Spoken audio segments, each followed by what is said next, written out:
Hello, my friend. It looks like the talent is fleeing the ship that is called the game industry. And maybe we got some spicy news on the upcoming Game Awards. So let's get to it. Let's do it. Hey everyone, it's Endymion, and recently we had the entire list of the Game Awards nominations coming out officially. And it's kind of crazy the more I look at it over, but it's actually proving that, like many other things this year, that the woke agenda is absolutely dying across the board. There's no denying it now. Good. Beyond this, I want to also look into the creator of God of War, who is seething at people over That has a lot to do with the election we just had. I mean, at least here, well, it really is only a problem here in the Western gaming industry. It seems like the Eastern has their stuff together. But yep, that's good news. Good news. Dragon Age of all things. But it's mostly to bring about a bigger conversation over how disconnected the players and the people who make games are at in a Western sense. Yeah. Firstly, the Game Awards. The nominees got announced, and hey, I want to just publicly state that I was wrong 100%. I was sure as rain that Dragon Age would get nominated and sweep the awards. But in a surprising twist, the Game Awards... I don't know about sweep the awards, but they definitely, I think, would have won maybe Game of the Year. I don't know, but they definitely would have won some. But not sweep. They wouldn't have won sweep. They wouldn't have swept the... Maybe you're way off on that one, buddy. Sorry.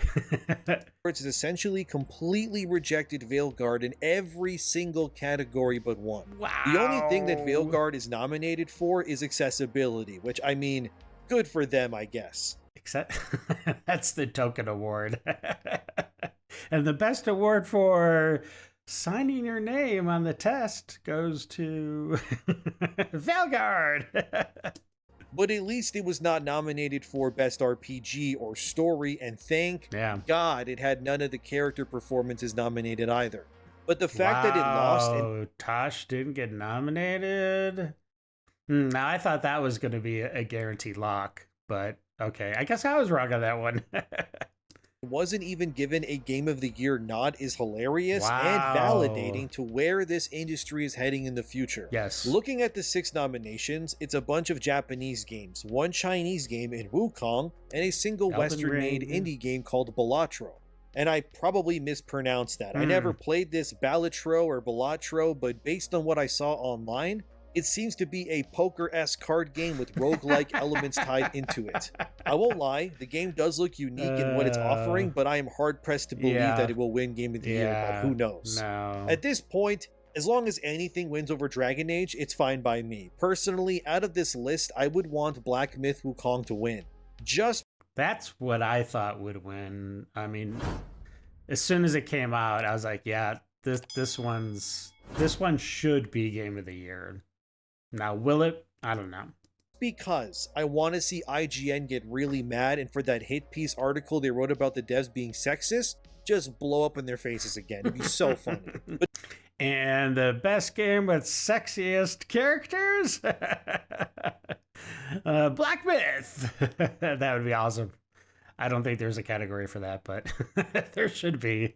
If I really had to pick one game for like myself as Game of the Year, I would have to go with Final Fantasy VII Rebirth from this list myself.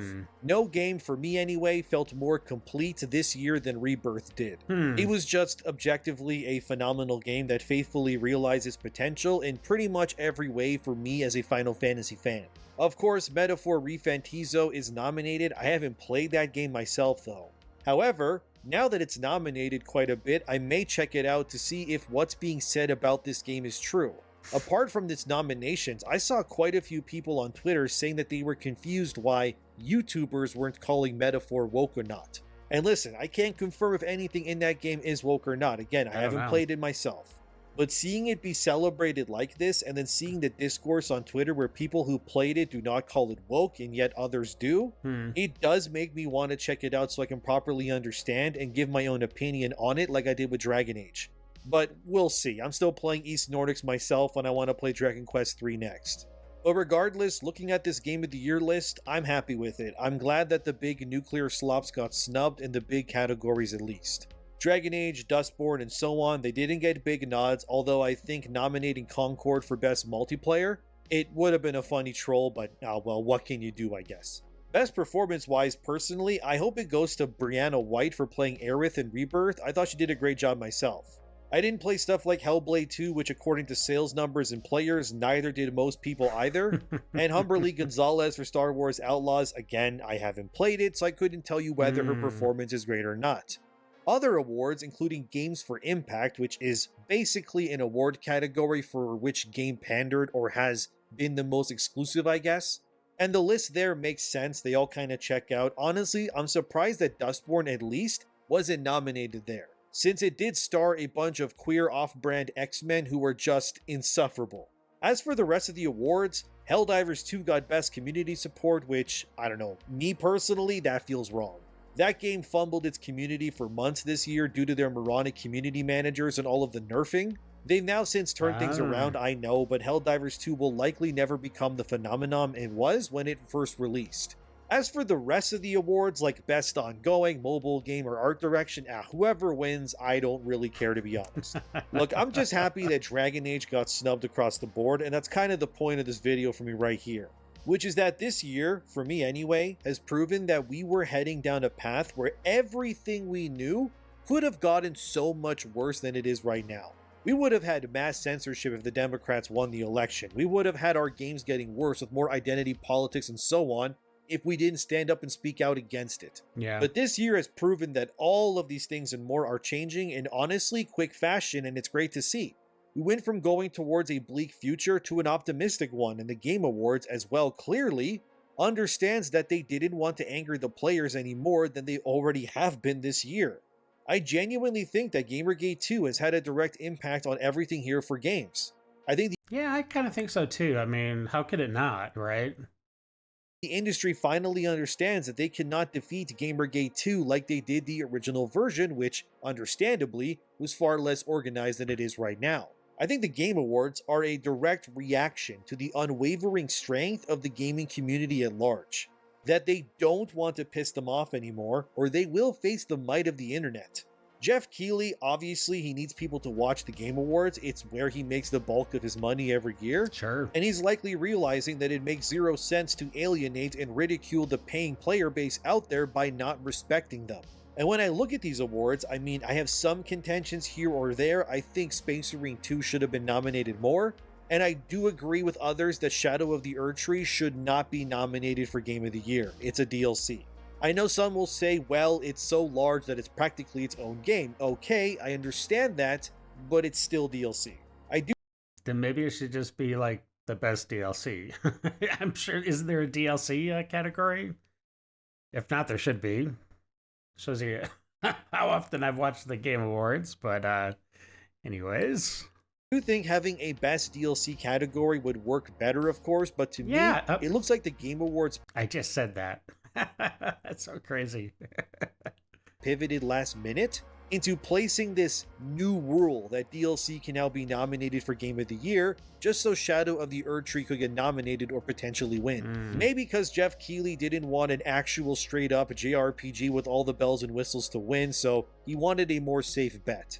But I still don't agree with it either way, and I think that if Erdtree wins Game of the Year, which I disagree with since I found the DLC myself disappointing, and the game's systems to hamper an experience for no other reason than because FromSoft wanted to, for me anyway, it would be very disappointing if it were to win, in my opinion.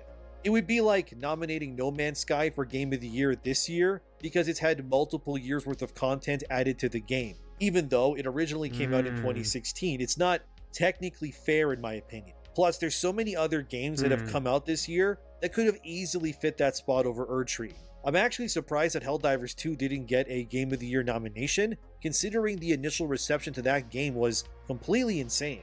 But it is what it is, I guess. But no, I don't agree with DLC being there. Regardless, at least it's good to see that the games that were attacking players constantly didn't get nominated the way that they wanted to. Yeah. And then there's Thomas Mahler, the CEO and creative director at Moon Studios, who recently responded to the fact that Erdtree got nominated. Here's what he said via Twitter. It seems like a few people are upset that the Elden Ring DLC has been nominated for the Game of the Year award at this year's Game Awards. Let me be clear, I'm 100% on board with this decision and told Jeff Keighley the same a few months ago. The industry is changing and we're moving from boxed products and sequelitis more towards games that are kept alive, if it makes sense to do so. I think in the future, we'll see more and more games that are treated as mere platforms that are then receiving updates continuously. And we should celebrate those achievements just as much as we're celebrating entirely new products.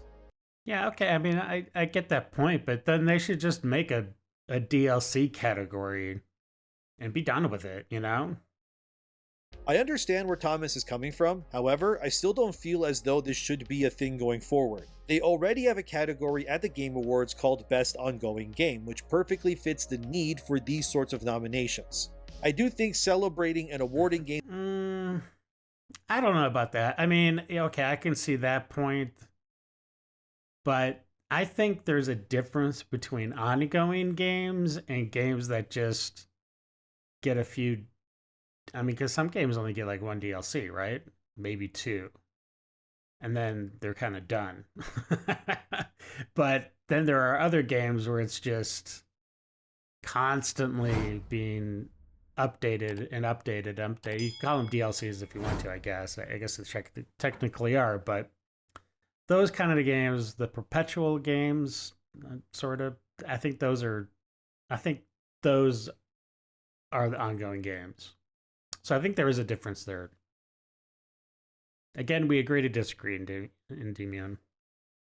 Games that have continuous support and updating themselves is important. Your Fortnites, your Call of Duties, No Man's Skies, etc. Yeah, exactly. However, the truth of that matter is that allowing these games, which would have years upon years of content updates, gameplay tweaks, and so on, be placed within a category against games that are released in the current calendar year as more finite experiences like your 7 Rebirths or Metaphor, is just not fair and it's not genuine. I think a best DLC category, it would just fix all of this and makes much more sense. Yeah. Of course, Thomas Mahler believes this line is blurring between the games and their support, but I disagree.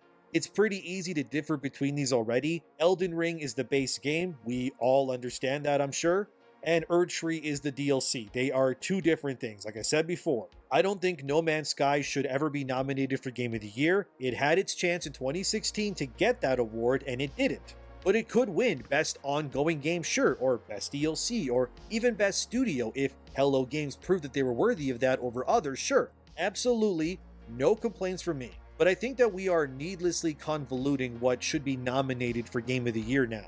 It should be dictated simply as a brand new product, no DLC or anything like that, which came out in the same year that particular Game Awards ceremony is happening. Yeah, that's a good point. It's common sense. I don't know how much more clear I can explain it. You guys understand. I don't need to repeat it, I'm sure. Honestly, even when I look at 7 Rebirth though, I kind of start thinking, should this even be nominated? Hear me out. Because Rebirth is a remake of an older game. Not even the whole game, mind you. It's just disc 1 of 3 in the case of Final Fantasy VII on PS1. Because with this now being nominated too for Game of the Year, it means that remakes can also now be nominated. Sure, we know this, Resident Evil 4 Remake got nominated last year too at the Game Awards, so what then? This just kind of opens up another can of worms for me, because this means people like Nintendo, for example, could just one day go and remake, I don't know, Ocarina of Time, and that could theoretically win Game of the Year in like 2030 or whenever they end up doing it. And I want to ask you a question. Should that be considered a brand new game that can compete against more original games that were made in the same year? Well, I think if they, I mean, I would assume that when you're going to remake a game like that, that's that old, you're obviously going to be updating the look and feel of the game. But if you like add things into the game, like maybe a couple more missions, maybe tweak a little bit of the storyline a little bit, make it a little bit more fresh and modern, then yeah, I mean, then it kind of is a new game. But if you just simply just reskin it and give it all new graphics and, you know, stuff like that, but you absolutely do not change anything about like the core of what the game is, then no, I would say definitely not. Is that fair? It isn't really, in my opinion, because then companies can just remake beloved classics and then sweep the awards on nostalgia alone. So as you can see, this all gets very muddy and kind of weird really fast the more you think about it. But at the very least, we shouldn't have DLC in this conversation. Right. Regardless of its size, I don't care. Yeah. It's still DLC, it's not the main game. Right. It would kind of be like nominating Layer of the Shadow Broker from Mass Effect 2 for Game of the Year. Sure, it's a great thing, but it's DLC, it's not a main game. So let's not do this, guys. And if Erdtree wins, honestly, it would just prove my suspicions right, and I hope that I'm wrong.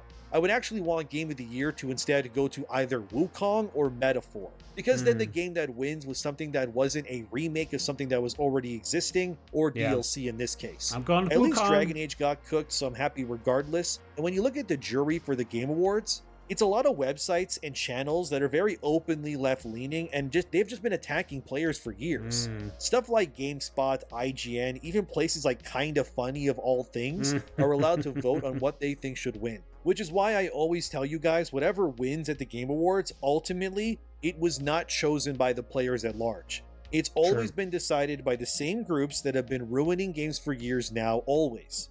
Not to mention, Jeff Keighley is trying to trademark the name Game Awards for copyright as well. That Park Place has their article here on it, and in my opinion, it's just not right. If Keighley gets what he wants, then nobody can use the term game and awards in the same sentence ever again when it comes to the end-of-year listings for games. He will have effectively monopolized the term and completely absorbed the SEO, or search engine optimization, of those keywords to only be related to his show, and that's it. Keighley has also went out of his way to ask viewers and fans of the Game Awards to send letters and personal statements to reinforce Keighley's right to obtain the name for himself. I personally don't think it's the right thing to do, and I think it will limit the discussion around the concept of Game Awards to a select cabal of people to decide for the rest of time. Which is obviously what Jeff Keighley is hoping for. We already know the Game Awards are a massive corporatized event. They barely let the developers speak when they win, with the now infamous wrap it up screen becoming a meme now. They will, however, let out-of-touch celebrities who have no business being there announcing nominations instead. Remember when Al Pacino was at the Game Awards? Who the hell cares what Al Pacino thinks about video games? The guy even admitted on stage that he has no idea why he's there, but you can bet your butt cheeks that the Game Awards paid for his hotel, his dining, and plane ride to and from to stand there on stage for like 3 times the amount of time the actual developers that won for their games get to speak. I just wish the Game Awards were more about the actual video games and the developers behind it. But Jeff Keighley and his ilk instead, they use it to pump up as much advertising, trailers, and more into the show, so that they can make the most amount of money they can in one night. Most people watching, they don't even really seem to care anymore about who wins anymore either. It's all instead about the trailers and the reveals of anything else, but I do think trying to trademark the term Game Awards is simply being done because they want to control the conversation over what's considered the best of the best every year. Even Dustin Furman of Last Stand Media, which by the way is not on the committee voting board, but it should be, said this via Twitter. Extremely happy to see Balatro get a nom for Game of the Year. I'm mixed on the Erdtree debate, but I think it's missing the forest for the trees. The current jury makes little sense, and I can't take the Game Awards too seriously until there's some kind of reform. And I agree. I think the Game Awards does not represent the current demographic or voices within the industry at all. It's been the same tired voices choosing what wins for 10 years in a row now, most of whom are completely disconnected from what the players think or want from the games they play these days.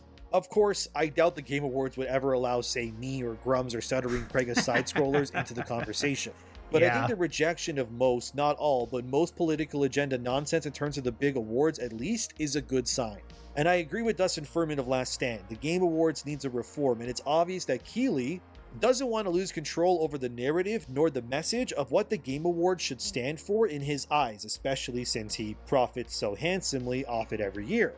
We all already don't take IGN or GameSpot, PC Gamer, or Screen Rant seriously when it comes to their articles. Yet they are all on the jury because why exactly? Dustin even said in a follow-up tweet that 2 of the jurors are companies that went under, and they're bankrupt, yet they can still vote. And I'm not 100% sure which groups he's referring to. Maybe if you know, say it in the comments so others can find out. But this just also adds injury to insult. Why are defunct groups voting on stuff? It makes no sense. But I think more than anything, the reaction to this nomination lineup proves one thing for sure, that people are over agenda pushing, and it proves that absolutely nobody wants these things anymore, because all they do is ruin and dismantle the things we love for no reason than to push nonsense. And it's usually the people in the industry that have been here the longest that have the biggest chips on their shoulders. This then brings me to David Jaffe. You may know him as the creator of God of War. Since then, he made some other stuff, but largely speaking, the guy has mostly turned into a video game commentator, I guess. At first, I used to watch him here or there, but it became clear over time that Jaffe has, well, become pretty unhinged. He represents the old guard, so to speak, that old legacy gaming media, if you will. Recently, he released not one, but 2 videos claiming that anyone who didn't like Dragon Age Veilguard specifically was an idiot. Of course, I don't agree with this, but just listen to how he lays it out for you, the viewer here, and hopefully this clip is still in the video. Unless he copyrights it, I gotta take it out, but hopefully the clip is here, so please watch. That's become almost kind of this talking point where people are like, Dragon Age isn't selling. Yeah, I'm like, who gives a shit? Dragon Age is fun. The new Dragon Age is a fun game. I don't care if it's sold. What's the matter with you? This kind of goes back into that masculinity camp. Gears of War is also a masculine game. Who cares? What is your obsession with this? This is officially not a flop. Just shut up. What happened to just... Is it the kids today? Is it the schooling today? I assume I have to say this because people were writing me in the comments of the last video going... This is not Russia. We can say what we want. We can talk about a game we don't like. Allow me to be very clear. I know. No one actually is trying to prevent you from expressing whatever you want to express. It sucks I have to be clear on that, but I don't know. Some people maybe, I shouldn't be surprised anymore that people don't actually watch the video. They just see the headline, but that's fine. It is. I mean, people are busy. Yes, of course, you can hate Dragon Age. You can hate it for any reason you want, and you can express it all day long. My video was not literally about saying, you don't have that right. My video was saying, if you have done that, and a lot of you have, and you've made your point clear, either by choosing not to buy it, even though a lot of you haven't played it or really looked into it, a lot of you are clearly parroting things you've heard or seen. You haven't played it. I've played it. But some of you have, and that's fine. Even if you haven't, that's fine. You don't have to have spent money to have an opinion on something. I mean, you do if you want to be taken serious, that you have to experience the thing you have an opinion on. I mean, you do if you want to be taken serious, that you have to experience the thing you have an opinion on. My video was more about just like, I'm tired of hearing about it, so shut the fuck up. You don't actually have to shut the fuck up. Again, it's coming out of my mouth hearing it. It's like, yeah, that's so obvious. I know, but some people are not good with social cues, or some people are not good with, not that my thing was that nuance, but, some people take things very black and white, and literally the thumbnail says, shut up about Dragon Age. So maybe people are thinking Jaffe says you can't talk about Dragon Age, but I mean, that's fine. So I just wanted to be clear. Talk about it, yell about it, boycott it, buy the physical edition, put your dick in the hole. I really don't care. And look, Jaffe, I don't hate you, but I just want to say you're coming off very condescending here. Yeah. Firstly, you say people didn't play it. Well, Jaffe, let me come from a position of someone who both hates the game and has played the game. I 100%ed Veilguard. I platinumed it. Look at my PSN. I love Endymion, but it's just funny. I've been covering a lot of his videos because I love his videos. They're awesome videos, which is why I'm doing this. But it's just funny. He always seems to shove in there somewhere about how he's 100%ed the game. And I know there are completists out there that obviously he's one of them. I am not. I have no problem not 100%ing a game. But it's just funny. It's just like I could almost tell when he's about to drop that he 100% completed the game. So, but it's not a knock on Endymion. I love the guy. I think he's a cool guy. But it's just kind of funny, If you don't believe me, it's Shoryuken. SHORYYUKEN. That's my PSN. I'm not hiding it. In case you don't believe me for whatever reason, go look it up. I think this condescending attitude is why your legacy media group, whatever you want to call it, is failing so much across the board. It's because from the get-go, whether it's these Game Awards stuff, the jury people, or Jaffe here, whoever, the game journalists even, you guys keep acting like you are somehow holier than thou, that you are better than others because of whatever reason you can think of. And it's why the audience has left a lot of these things behind and moved on. It's because you're not resonating anymore. Yeah. And attacking people saying that they won't be taken seriously unless they play the game 100% or something? Come on, Jaffe, no. People can watch live streams, let's plays, reviews, etc., and then form their own opinion. That's what an opinion is.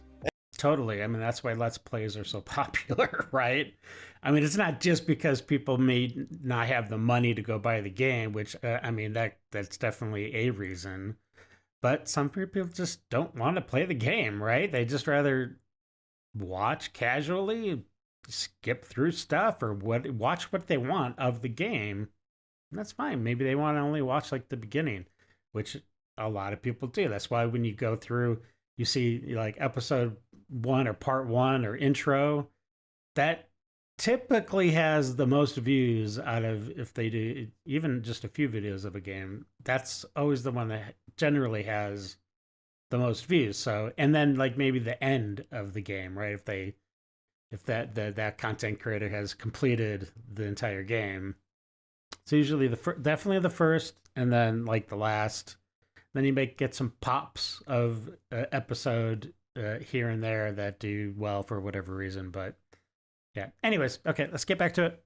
And I think what you're doing here is taking what others feel in a genuine sense and throwing it away, believing it is not valid because it doesn't fit your worldview, especially near the end of your somewhat apology video, I guess, where you then say this. I'm tired of hearing about it. I think it's annoying. I think in a lot of cases it is not based on any real experience with the game. And even the people that were writing me and saying, well, Jeff, he doesn't know how different this is from the last Dragon Age.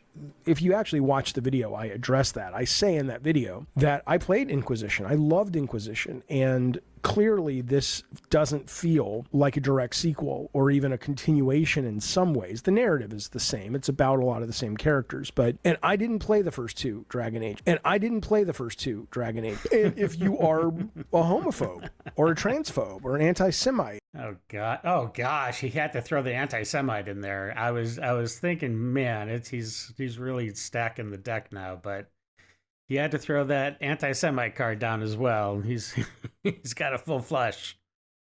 Or a racist.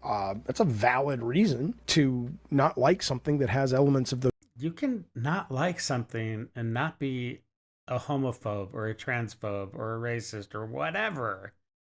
Come on, dude. That's woke talking right there. Those things in it.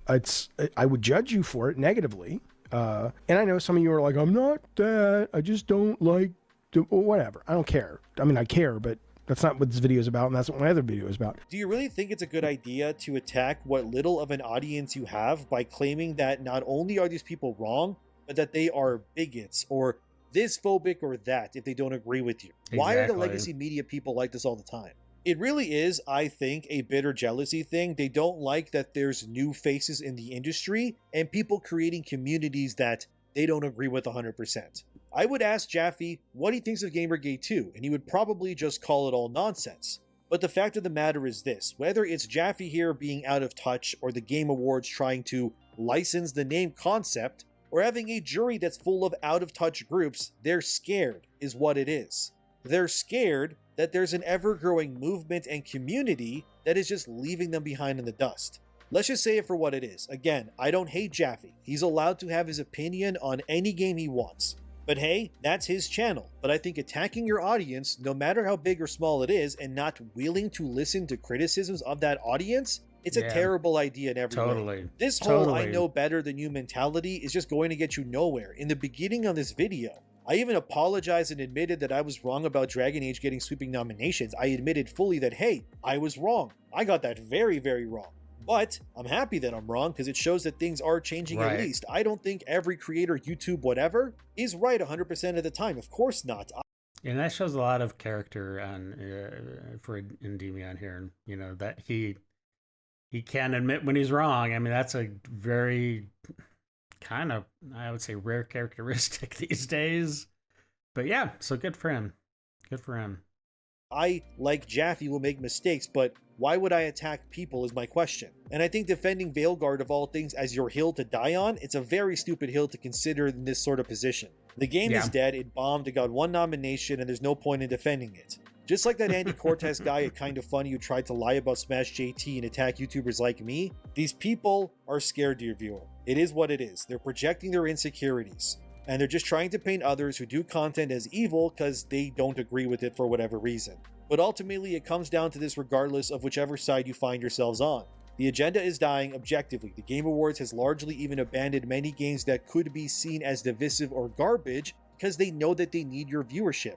A lot of things are becoming more center politically or maybe more right-leaning, but this is all because of a reaction to the past few years of this world. We tried the woke, we did it for 4 years and then some, games got made, agendas got pushed, and yes, I know that not all the fruits of this labor are out yet. In Sweet Baby's case anyway, we got at least 50-ish games left from them coming if Kim Belair is anything to believe, who is the co-founder of SBI who literally said that on stage once. But this whole shut up, sit down, I'm better than you rhetoric, no, stop it. David Jaffe may have made God of War and Kratos, but the guy very openly supports the woke stuff too. So of course he's going to like Dragon Age, and he'll never talk bad about these things because he is intrinsically tied to it, and he knows that. I'm not saying boycott Jaffe or boycott the Game Awards, but I do think what we're seeing is a very weird scenario where the legacy media is grasping for any way they can to find control and, have power over the narrative and keep the conversation in their hands. And the more you try to control things, the worse it's going to get. I will be live streaming the Game Awards when it happens, so stay tuned for that if you want to come hang out with me and others live when it goes down. But this is where we're at right now. I just find it very funny, or even kind of funny even, that BioWare pandered so hard and added everything they could think of for virtue signaling points. And then the entire industry, their friends and everything, couldn't get more than one single nomination for them. I just know the devs at BioWare are feeling sick right now. Like, you guys didn't even get a pity nom for best RPG. Nothing. Y'all betted your entire financial future on a non-binary Kunari thinking that it would sweep the industry and win you all of the awards, and you got nothing. Zero. Just silence and then thunderous laughter as people couldn't believe how wrong you were. I would feel bad for BioWare, but it's so obvious this all came from a place that wasn't good in the first place. Now they're not even nominating the games that pander anymore. You can't even pity yourself into any nominations that matter these days. I guess you really should have made a true dark fantasy RPG. Hopefully Dragon Age goes to the hands of people who actually care next time. But the fact anti-woke games are getting nominated aplenty like Wukong, and the DEI-infested games are dying aplenty, and they are being quickly forgotten, and even in the face of utter mass exodus of support, that the legacy media still can't accept these things. And hopefully this will have a positive effect on the still in progress Mass Effect game. And maybe they'll just, I don't know, maybe the team will just get, I don't know, de-woked. And they'll hopefully put out a good product. So, cross my fingers. I don't know. I so hope that Mass Effect isn't infected by the woke hive mind. I guess some things never change, but that's okay. It doesn't mean we need to humor it or deal with it. We'll all just keep walking forward, burning the rod away as we go, and ensuring the future is brighter and better for everyone.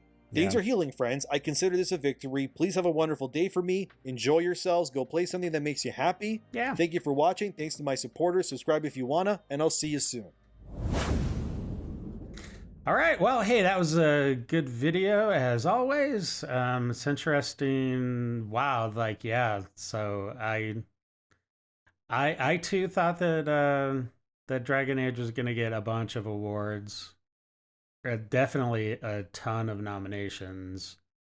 And I thought Tasha was going to win for best character, whatever the category is for that. But anyways, yeah, so if you like this this reaction, please consider subscribing.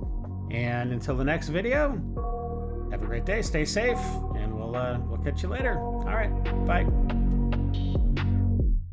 I got nightmares in my head, I fear. Let the thoughts build up until I can't hear.